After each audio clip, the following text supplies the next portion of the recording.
বন্ধু তুই একটা বিড়ি দে দেনি বন্ধু বিড়ি টিড়ি নে রে বাল দেখ পকেট মারটা ফাঁকা হয়ে গেছে।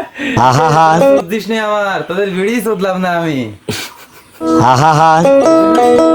আমি পারি না আর পারি না আমি কি আছে তুই পালাম রে এই কোটি দি কাজ হবে না।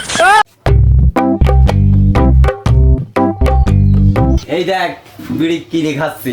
বন্ধু তুই বিড়ি কোনে পালি? রে কোনে ফেলে বিড়ি তোর কাছে টাকা ছিল না? ও কাজ দা ওই কেনে পড়েছিল খুঁটে নিলাম।